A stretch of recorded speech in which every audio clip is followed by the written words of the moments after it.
안녕하세요.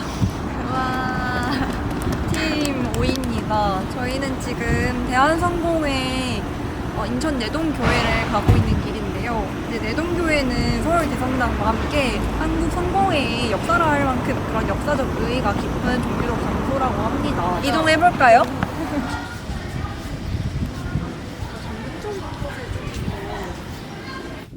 도착하게 되었습니다. 그럼 이제 한번 살펴볼까요?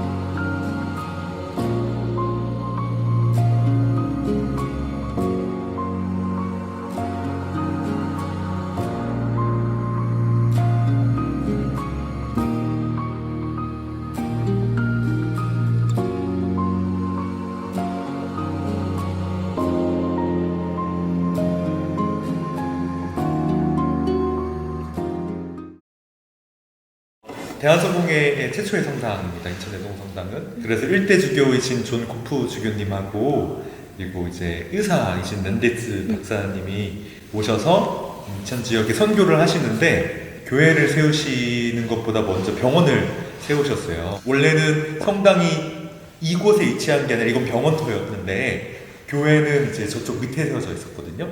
근데 이제 한국전쟁 때 포격으로 파손이 됐습니다. 그래서 다시 중축을 이 병원터에다가 했어요.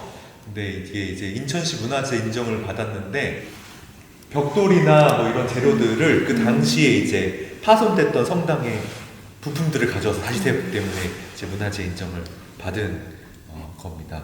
공통적으로 대한성공회 성당들이 로마네스크 양식을 일단 기본적으로 차용을 하고 있어요.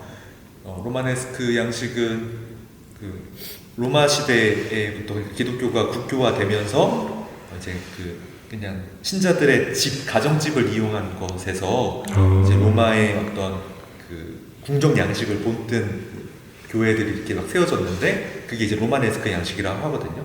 그래서 보통 보면 로마네스크 양식의 특징은 이런 아치형이고 대체로 건물들이 좀 낮다.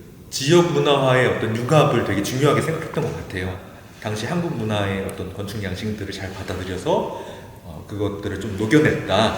뭐 이런 특징들이 있어요. 그래서 보면은 기와라고 한다던가 뭐 이런 어떤 나무 이렇게 짜놓거나 뭐 이런 것들이 좀 우리 한국 문화랑 좀 잘 맞닿아 있지 않나 이런 생각을 하고 있습니다. 불이 들어와 있는 거는 성체등이고요. 축성된 성체를 모셔놓는 성공회에서는 성막이라고 얘기를 보통 합니다. 원래는 성공회도 벽제대죠. 그러니까 사제가 벽을 보고 집전을 했는데 사제의 권위를 드높였던 방식으로 잘못 이해되면서 회중제대에 대한 어떤 논의들이 좀 이제 회중제대로 하면서 사제하고 회중이 마주보면서 이제 예배를 집전하게 됐죠. 내동성당은 저희 법인 소속, 성공회 교회 법인 소속의 복지관이 바로 옆에 있어요. 네. 그래서 이 복지관이 이제 성미갈 복지관이 뭐 하는 어떤 사회선교 사업 혹은 복지 사업은 종교인과 비종교인을 나누지 않고 이웃을 돌보는 데 있기 때문에 비종교인한테도 그런 어떤 가난한 사람들을 좀 돌보는 데 있어서 의미가 있지 않나? 그런 어떤 사회적인 역할을 또 하고 있지 않나? 뭐 이런 생각이 좀 들고요. 그런 것들을 어떻게 실천하면서 이 지역 주민들하고 접점을 가져갈 수 있을까? 이 지역 사회와 접점을 가져갈 수 있을까? 뭐 이거는 고민이 항상 됩니다. 부담감도 있고요. 네. 뭐 그렇습니다. 네. 저는 이제 이 교회가 이제 종교 역사적으로도 의의가 있지만은 현재에 와서도 이렇게 사회 문화적으로도 이렇게 여러 방면으로 교류하는 모습이 되게 인상 깊었어요. 저는 이 건물이 되게 무너졌었는데 그때 사용했던 그 무너진 성당의 소재들, 벽돌이나 그런 걸 갖고 다시 지은 거라서 그게 좀 인상적이었어요. 저는 여기 내동 성당이 그 지역 사회와 끊임없이 상호작용한다는 점이 되게 흥미로웠다고 생각을 하고요. 성당 건립 초기에는 그 지역 의료 봉사를 했다고 말씀을 하시잖아요. 나눔의 정신이 지금까지 이어져서 종교를 믿지 않는 사람들도 참여를 해서 그 기독교의 선한 영향력을 펼치고 있는 게 인상 깊었다고 생각을 하고요. 근데 그거에 대해서 뭐 고민도 많이 하고 있고 이런 말씀을 들으면서 이게 단순히 종교를 넘어서서 그 지역에 어떤 선한 영향력을 줄 수 있는지를 고민하는 그런 장소인 것 같아서 인상 깊었나요? 좋습니다. 네, 그러면 이제 저희는 다음 장소 합동성당에 가볼 예정입니다. 네.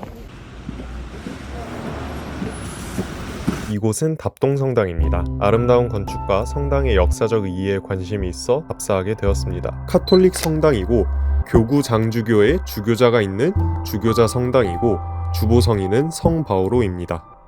답동성당은 100여 년이 넘는 역사를 갖고 있습니다.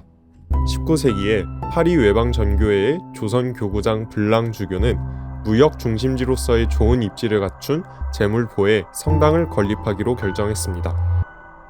당시의 조선은 천주교를 엄격하게 배척하고 있었지만 결국 1886년 조불수호 통상조약이 체결되며 프랑스 선교사들의 활동이 가능하게 되었습니다. 그리고 빌렘 신부가 초대 주임 신부를 맡아 답동성당의 건립을 시작하였습니다. 성당 내부의 모습은 영상 촬영이 어려워서 사진으로 대체합니다. 답동성당은 어느 한순간에 지어진 것이 아니라 여러 신부의 손과 역사적 사건들을 거쳐 현재의 모습을 하고 있습니다. 답동성당은 로마네스크 양식의 건축물이고 반원형 아치의 창문, 콘크리트로 된 14처와 화려한 스테인드 글라스가 특징입니다. 그리고 한국에서 가장 웅장하고 아름다운 성당으로 손꼽히는 건물입니다. 답동성당은 일제의 수탈과 6.25 전쟁을 겪었으나 원형을 잘 보존하여 역사적 가치가 있는 장소입니다. 또한 1970년대 인천의 민주화 운동의 성지 역할을 하는 등 현대사회와 끊임없이 상호작용해왔음을 알 수 있습니다. 답동성당 내부 답사 다녀왔고요. 이제 한번 찍을 순 없어서 저희 소감을 말하는 걸로 대체를 해볼게요. 이제 이니님부터 소감 말해보실까요? 저는 일단 딱 들어가자마자 뭔가 내동교회랑은 분위기가 완전 달라서 좀 놀랬고, 그리고 제일 좀 인상 깊었던 건 그 고해실이 있더라고요. 눈으로 본 건 또 처음이라 되게 신기했었고, 또 저희 내동교회에서 설명 들었을 때 내동교회는 로마 양식이었다면 이 성당은 진짜 뭔가 고딕 양식으로 차이를 확실히 느낀 것 같아요. 저도 진짜 동의하는 게 이제 분위기가 완전 내동교회도 엄숙하다고 생각했는데 여기는 완전 공기도 다른 거죠. 훨씬 엄숙하고 웅장한 느낌이었어요. 그리고 건축학적인 특징을 말하자면 또 엄청 천장이 높기도 했고, 근데 나머지는 약간 되게 비슷한 점이 많았던 것 같아요, 내동교회랑. 근데 또 새로운 점은 약간 성마리아 석상이나 대주교님이신 이제 성바오로 석상이 있고 뭐 그런 게 인상 깊었습니다, 저는. 성은님. 저는 이 답동성당이 100년에 가까운 세월 동안 계속해서 변화했다고 들었는데 그러면서 변화하는 시대에 맞춰서 그 시대 사람들에게 되게 여러 가지 의미가 되었다고 들었어요. 가령 6월 민주항쟁을 기념하는 기념비도 저쪽에 세워져 있고요. 교수님은 이제 마지막으로 안에 들어갔는데 그 어떤 분이 기도를 하고 계셨는데 이게 제가 종교가 없어가지고 되게 그런 거 보는 것만으로도 신기했고, 그리고 바깥에는 이렇게 막 기둥 같은 거에 성경에 나오는 주요 인물들도 막 적혀있고 이래서 되게 신기했어요. 처음 이런 곳으로 와봐서. 맞아. 후에도 저희 보면은 성수라는 게 있었잖아요. 성수 찍고 이렇게 이거 하시더라고요. 그걸 진짜 처음 봤는데 처음 봤는데 완전 충격이었다. 진짜 완전 신기했다. 되게 신기했어. 주변에 약간 밥 먹기 전에 하는 건 본 적이 있는데 시험 전이나 근데 실제로 성수를 이렇게 해서 이렇게 하는 건 처음 봐가지고 너무 신기했어요. 그리고 저는 개신교라서 맞아요, 저도 개신교라서. 같은 기독교라도 이제 같은 걸 믿어도 이런 식으로 약간 조금의 차이는 있을 수 있겠구나라는 걸 좀 몸소 체험한 느낌이었어요. 진짜 천주교를 체험한 느낌이어서 좋았습니다.